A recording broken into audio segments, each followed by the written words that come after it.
parler de cet événement comme d'une obligation pour ne pas froisser les grands-parents, un peu comme une tradition familiale. Plus tard, je n'ai pas cherché à me rapprocher de la religion parce que je n'y trouvais pas d'intérêt. J'ai souvent puisé dans mes propres forces pour régler mes problèmes. D'ailleurs, le fait de venir ici et de prier m'a permis de découvrir le vrai lâcher-prise. J'étais donc confortée dans mes certitudes. Et puis, Marianne et Julie m'ont proposé de venir à l'Église évangélique des Nations pour le baptême de Marianne. Je me souviens très bien leur avoir dit par contre, je suis athée. Mais ça ne posait pas de problème. Ici, tout le monde est bienvenu. En effet, je me suis sentie accueillie comme si je faisais partie de la famille, sans a priori, sans jugement, et même sans tabou. Là, il faut que je vous parle du témoignage d'Alexandra. Je ne sais pas si vous vous rappelez, mais à un moment, Alexandra expliquait qu'elle était venue ici et qu'elle s'était demandé s'il ne s'agissait pas d'une secte. Moi, en fait, ça m'a tout de suite inspiré de la confiance. Personne pour lui dire tu ne peux pas dire ce genre de choses. Parce que l'image que j'avais de l'Église, c'était plutôt celle de la rigueur, de la sévérité.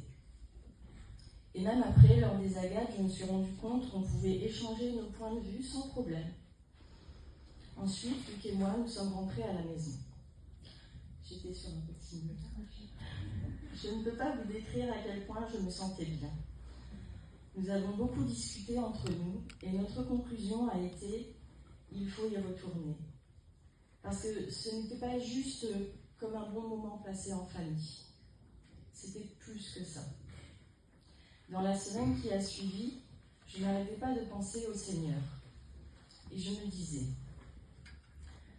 quel risque je prends si je lui ouvre mon cœur et mon esprit ? Aucun. Je me suis dit que je devais me concentrer sur ce que je ressentais quand je pensais à lui. Et le premier mot qui me venait était la sérénité. Je pense que le cheminement vers la foi est très personnel. Mais c'est en revenant ici chaque dimanche et en posant toutes mes questions librement que je suis parvenue à accepter Jésus dans ma vie. Amen. À comprendre comment ressentir sa présence. Je me souviens en avoir discuté avec Maria. Et j'ai compris qu'un simple verset qui nous remplit de joie ou nous soulage est un signe de sa présence. Je sais que Jésus est en chaque chose. Amen. Il est partout où je suis. Dans la Bible, en Jean 12, verset 46, Jésus dit « Je suis venu comme une lumière dans le monde, afin que quiconque croit en moi ne demeure pas dans l'obscurité. » Et c'est aussi par la prière que j'ai pu quitter cette obscurité. Au début, je priais le soir, en récitant Notre Père. Maintenant, je prie n'importe où, à n'importe quel moment.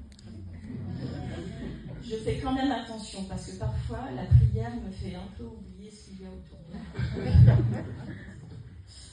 Il y a plusieurs semaines, nous avons traversé des moments compliqués, et là, j'ai eu la chance de prier avec mes frères et sœurs. Ils ont enlevé le poids que j'avais sur les épaules. Par la force de leur prière et l'aide de notre Père, je me suis débarrassée de ma tristesse et de mes peurs. Et nos problèmes ont été résolus. Amen.